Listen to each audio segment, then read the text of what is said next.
Rino J. Barang-barang Putra Birawa. Ada Mbak Tres kalian Mbak Estu. Batur suwung Denjo. Iya.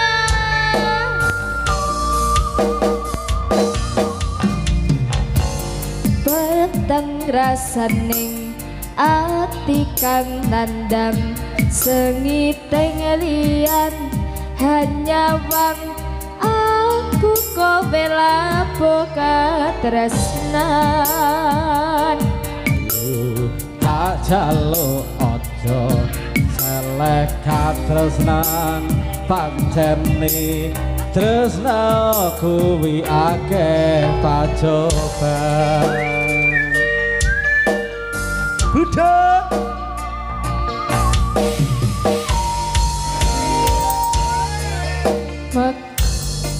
ngendi katresnan iki yen to aku sliramu rati akoni arepku mata ra bisa nampa kadang coba cinta aku siram kuasa kang mas kowe sing tak sayang ralila aku kudu kerangan Mas mustika hati tresna siji tresna iki abadi dewa-dewa ning asmara bulan etika mula anggon kula labuh tresna datang kendet saking coba tari wangi tak pateni laire tresna kang suci kasunyatan yen to aku siramu isih nyawiji aku lan siramu isih nyawiji iya ada ayang-ayang Mas Putres dan juga masih bersama Calos Rino J.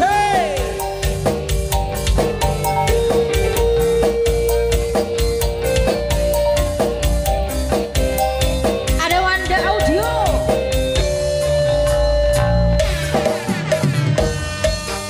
yang mas kowe sing tak sayang ralila aku kudu kelangan Mas Lucy karing ati tresna siji tresna iki abadi dewa-dewa ning asmara kuwana ati kawula anggon kula labuh tresna datang kendet saking coba tari wangi tak pateni laire tresna kang suci kasunyatan yen to aku siramu isih nyawiji ada teman-teman YouTuber tentunya Nanda Audio Matur suwun piye goyang musik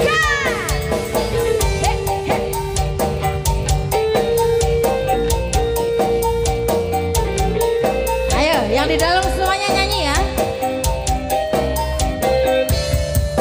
nah yuk madu prana ikan mas kowe sing tak sayang railo aku kudu kelangan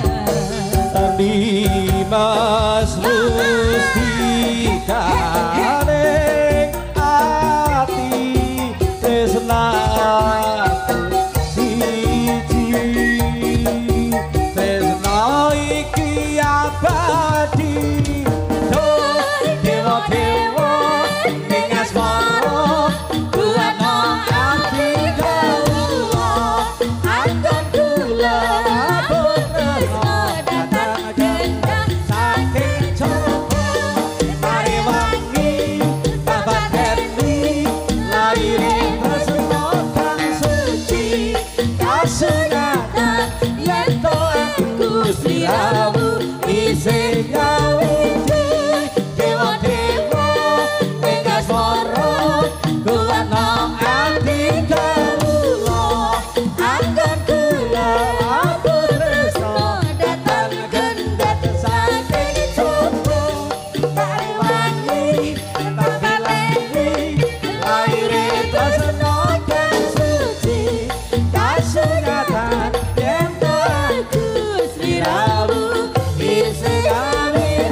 Ada Mas Rino C.